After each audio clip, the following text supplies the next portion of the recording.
2023 New Adventure Scooter from Bristol Motorcycle. Ito nga po ang ating ADX 160.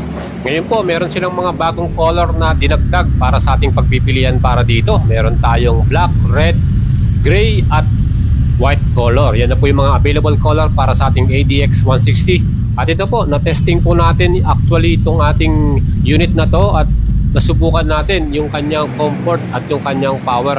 Well, nagustuhan po talaga natin siya at talagang pagdating sa kanyang formahan, super astig din, takaw pansin din sa kalsada. Marami nagtatanong sa atin, ano pong scooter ba yan? Siyempre, itong ating pinaka front headlight, napaka ganda ng kanilang ginawa dito. Meron tong projector headlight at napakalinaw din, lalo na po sa gabi pagdala natin tong scooter na to. Kaya mga idols, ito pong bagong ADX 160. Kung gusto nyo pong malaman lahat ng specs and features, ibibigay ko sa inyo ngayon. And pati na rin po ang presyuhan nito. From SRP, magkano po yung discount nilang promo ngayon, at yung ating installment, yung monthly down payment natin, at yung ating total cash out. 1xBet and EVA LT present Sports Betting. 1xBet is a wide line and high odds. 1xBet. Play with EVA. What's up mga idol? Gusto bang kumita habang nanonood ng iyong paboritong sports? Pwede po kayong maglaro at tumaya dito sa 1xBet. Ilagay nyo po yung ating promo code 1xBoyet at magkakaroon kayo ng welcome bonus sa 7,800 pesos. Tara, mag-register na kayo at gamitin nyo ang ating link na nakalagay po sa ating comment section sa ating video description. And mga idol, nandito nga po tayo sa Bristol Motorcycle. Ang kanilang branch na to ay sa Caloocan po, sa Metro Manila. At kung gusto nyo po bumili sa mga branches nila, meron din sila sa Pampanga, meron din sa bantang Cebu, sa Davao, at may mga bago silang in-open ngayon, gaya sa Isabela.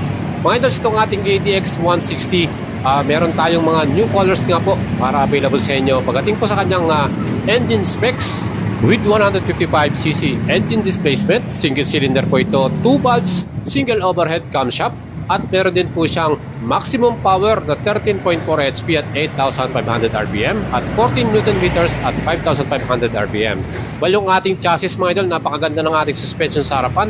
Inverted suspension po ito. At syempre gold color yan. Sa likod naman, dual shock with sub tank din. Pero syempre ito po hindi adjustable. And itong ating pinaka brake nitong ating ADX 160, meron tayong disc brake sa harapan at disc brake din sa likuran. Sa front brake, meron tayong 2-piston caliper at yan po ay naka pedal style disc. Siyempre meron tong equipped na single channel anti-lock braking system. Naka disc brake din tayo sa likuran with single piston. Dito nga po wala tayong ABS dito. So ang ating harapan lang ang meron tayong ABS mga idol. Kaya solid na rin po para sa ating stopping power. Siyempre pag meron tayong ABS sa harapan, mas magiging okay po tayo pagdating po sa ating stopping power niyan. Well, ang ating namang mga gulong, ang ating ginamit na tire dito ay CST. Ang sukat sa harapan 110/80 by 14. Sa likod naman 13-inch ang ating gulong dyan. Ang sukat naman 130/70 by 13. Ang the best dito sa ating ADX, meron na tong rim saka spokes at ang ating wheelbase, ang sukat niyan ay 1,330mm naman mga idol. Siyempre, kagandahan nito, yung kanyang sukat, medyo makikalakihan na rin ang konti. At yung ating namang total weight para dito ay 151 kg. So medyo may kagaanan din, hindi siya ganun kabigat. At siyempre, pagdating naman po sa ating and meron din tayong upuan na one seat. So one piece lang po ito at medyo makapal din yung foam na nilagay nila dito. Kagandahan dyan, yung ating seat height para sa ating upuan 790mm po mga idol. So sa ganyang sukat, talagang perfecto sa mga average Filipino rider. 5'4", 5'5", kayang-kaya nyo pong ride to. Ako nga po 5'6" ako, saktong-sakto lang din. At ito nga pong ating ADX 160, meron tong malaking compartment din. So pwede nating ilagay yung ating ibang mga gamit, lalo na yung kapote nating dala-dala, yung ating mga papeles or iba pang gamit. Gaya ng mga cellphone, pwede nating ilagay dyan dito sa ating compartment na yan. Yung ating mga handlebar, siyempre ito po ay naka-upright position. Pagka nag-rides tayo, talagang relax po yung ating rides para dito. At yung ating mga pindutan, meron pang blue backlight yan. Ang kagandahan dito, kitang-kita yan sa gabi. Meron tayong compartment sa harapan. Meron din tayo dito charging socket para sa ating cellphone. At ang kagandahan dyan, hindi na tayo malolobat pag tinarge natin yung ating phone dyan. So ready na yan sa ating USB type na charger. Yung ating gasolina mga idols, meron tayong fuel capacity na 11 liters. At ang kagandahan dito, matipid din po sa gas consumption to. meron tayong mileage na 43 km per liter mga idol. Kaya talagang solid. Siyempre itong ating Bristol, makita nyo yung ating instrument panel, ano?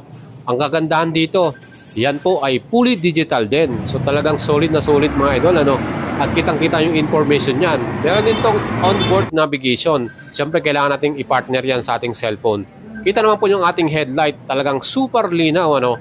Talagang perfect para sa mga idols natin, lalo kung nagda-ride ka sa gabi. Meron tong projector headlight at yung ating mga signal light, yan din po ay full LED rin, napakalinaw. Meron din tayong hazard light para dito sa ating ADX 160 at isa pa dyan, nakakiles din tayo. So isang pindot lang ng ating kiles, talagang mauuna natin yan. At syempre meron tong answer box system plus anti-theft alarm. Ang presyo po ng ating ADX 160 ngayon, SRP 178,000 at ang ating namang discount para dito 20,000 mga idol.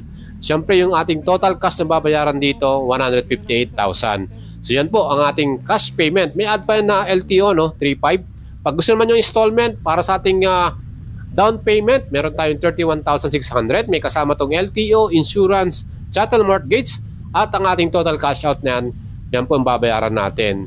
Siyempre, kung gusto niyo po mag-apply ng installment, kailangan niyo pumunta po mismo sa kanilang branches at isama niyo na yung co-maker niyo, dali niyo na yung inyong mga papeles. So ito po, na-testing po natin itong ating ADX 160. Talagang nagustuhan po natin yung kanyang performance. Malakas po talaga mga idol.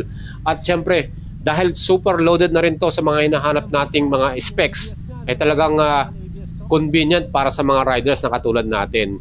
Siyempre, yung isang kagandaan dito, yung kanyang instrument panel, talagang makikita natin yung ating speed, yung ating takbuhan para dito, no? At napakatipid nga, 43 km per liter. Dahil meron tayong equipped din na auto start and stop. So yan po yung ating parang idling stop and start. So pag nasa traffic light tayo, matik yan, mamamatay yung ating engine at mag-start ulit pag tinrotel niyan. So mga idols, itong ating windshield pala, yan po din ay manually adjustable. Pwede nyo pong i-adjust yan. At siyempre, pagka ganyan, halimbawa nasa nasa highway tayo. So mas maganda na medyo mataas yung ating windshield para hindi natin salo yung hangin lahat, ano. At sa lubak nga po pala, para naman sa mga idols natin, kung tatanong nila yung kanilang suspension para dito, ang kagandahan dahil naka-inverted tayo sa harapan, eh talagang ang ganda ng kanyang laro, ano. Plus yung sa likuran, hindi rin siya ganun ka-tagtag, talagang sakto lang din, lalo na kung meron tayong passenger mga idol. Siyempre kung may kabigatan yung ating angkas, okay po yan, hindi siya sagot sa likuran yan. At yun nga, kung gusto nyo ng mas magandang suspension, pwede naman yung palitan yung ating likuran ng may adjustable, ano. Meron tayong mga aftermarket na mga suspension dyan. Pwede nyong subukan yan. At syempre, ito naman, hindi na nyo kailangang pormahan pa ng todo to. Siguro, ang dadagdag lang natin dito yung mga top box para meron tayong malalagyan ng mga gamit pa, no. Syempre, minsan hindi enough yung ating compartment. Kailangan din natin ng top box para dito. At yung iba pang mga ibang accessories na pwede nating ilagay para sa kanya. Siyempre yung busina, lagyan natin ng mas malakas na busina para pag nasa highway tayo, mas rinig tayo ng mga kasabi nating mga sasakyan. At siyempre yung ilaw, kung gusto nyo namang mag-drive ng gabi, siyempre kailangan may mga auxiliary lights ka rin ilalagay dito. So perfect po itong ating adventure scooter na ito mga idols. At kung gusto nyo pong bumili, may mga units na pong available. At pwede nyo akong i-PM sa ating FB page, Boyd Salabarria. Meron tayong contact dito sa Bristol, Caloocan, or pwede kayong dumiretso dyan kung malapit lang kayo. So yan po ang ating feature para sa inyo mga idols. Sana nagustuhan niyo to at siguradong pag na-testing niyo po itong unit nila, pwede kayong magpunta po sa Bristol, Caloocan at mag-try ng mga ADX 160. So meron din silang ibang scooter dyan gaya ng Maxi 400 or yung mga big bikes nila, no? Pwede niyo pong isubukan din yan. And mga idols, gusto ko lang i-shoutout yung ating mga idols na nakakuha po ng Bristol ADX 160 at natulungan po natin sila makabili via cash payment. Si Idol from Abra, no? Si Sir Ezra, yan po. Si Pele, Sir Ezra Pele, yan po yung kanyang apelyido. At naglabas po siya kahapon ng ADX 160 color red, ano? So shoutout sa Idols, ingat po at alam ko pabalik ka na ng inyong lugar. Napakalayo pa niyan. So ito, mga idols, kung gusto nyo bumili niyan, pwede nyo akong i-PM sa ating FB page, Boyd Salabarria. Pwede nyo ako kayong endorse sa ating kilala dyan sa Bristol, Caloocan.